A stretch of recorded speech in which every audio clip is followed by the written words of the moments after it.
नमस्कार मित्र, आजच्या व्हिडिओमध्ये तुमचं स्वागत आहे. तुम्ही थंबनेल आणि टायटल वाचून तुम्ही कन्फ्यूज झाला असाल की कोणता झेंडा घेऊ हाती का? याचं कारण आहे, महाराष्ट्रामध्ये सध्या विधानसभेच्या निवडणुका चालू आहेत आणि या निवडणुकांमध्ये मोठ्या प्रमाणामध्ये तिकीट न मिळाल्यामुळं पक्ष बदलून दुसऱ्या पक्षात जाणाऱ्या राजकीय नेत्यांची संख्या जास्त आहे. नेमके ते पक्ष का बदलतायत? स्वतःच्या विचारसरणी सोडून दुसऱ्या विचारसरणीत का जात आहेत? त्याविषयी या व्हिडिओमध्ये आपण चर्चा करूया. नमस्कार, माझं नाव संतोष पवार आणि आपण पाहतात संकल्प टुडे. तसं नांदेड जिल्हा हा राजकीय दृष्ट्या अत्यंत महत्वाचा जिल्हा, कारण की या जिल्ह्याने तब्बल 2 मुख्यमंत्री महाराष्ट्र राज्याला दिलेले आहेत. एक कैलासवासी शंकररावजी चव्हाण आणि दुसरे अशोकरावजी चव्हाण यांच्या रूपाने 2 मुख्यमंत्री महाराष्ट्र राज्याला या जिल्ह्याने दिलेले आहेत.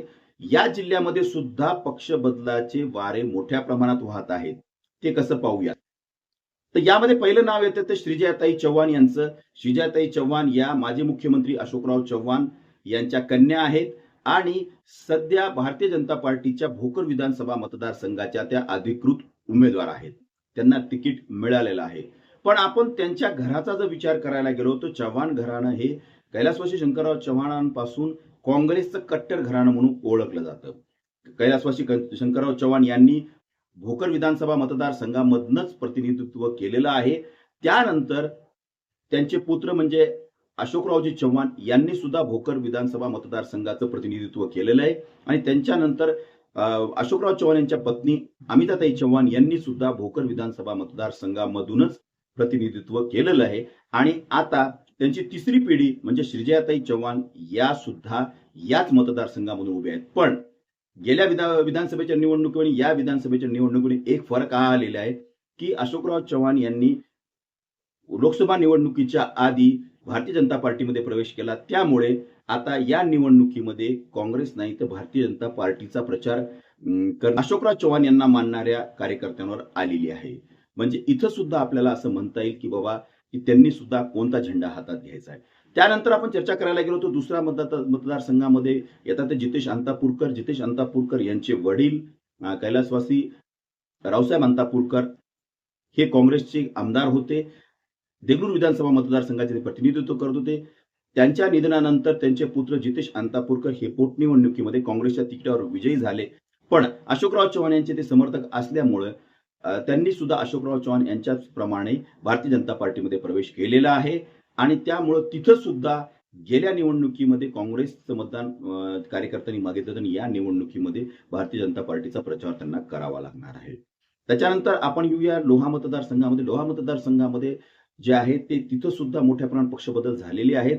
महाविकास आघाडीचे उमेदवार एकनाथदादा पवार हे मूळ लोहा तालुक्यातले, पण आपल्या कामानिमित्त ते पुणे येथील पिंपरी चिंचवडमध्ये गेले, तिथे नगरसेवक झाले आणि भारतीय जनता पार्टीचा पिंपरी चिंचवडमधला मोठा चेहरा म्हणून पुढे आले.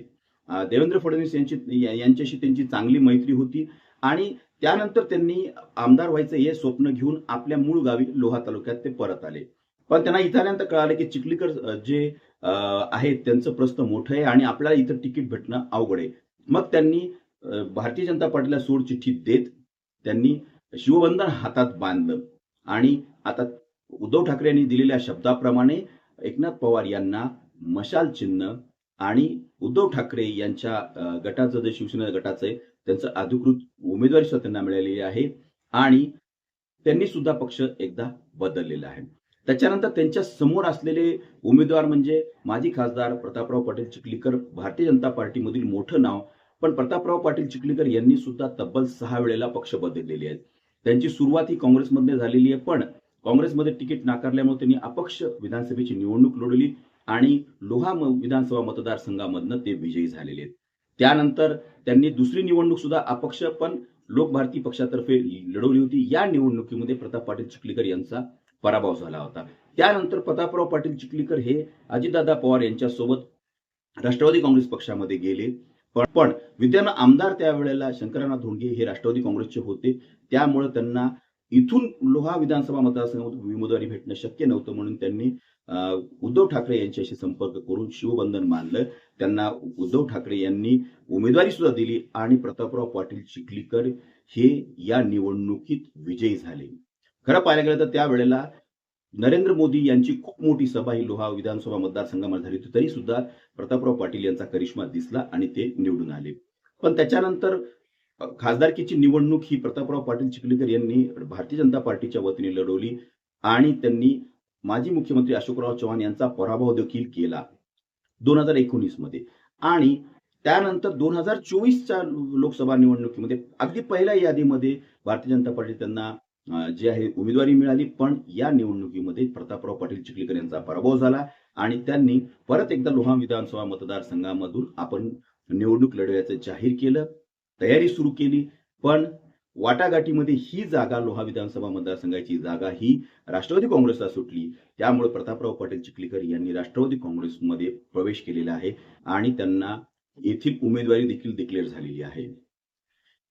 एक विचार करा की एक महाराष्ट्रामध्ये आज पक्ष बदलपेक्षा आपण पाहिलं मागच्या 5 वर्षामध्ये इतके काही राजकीय बदल घडले की नेमकं कोण कोणत्या विचारसरणीचा आहे याच विषयी जनतेच्या मनात मात्र मोठं प्रश्नचिन्ह निर्माण झालेले आहे.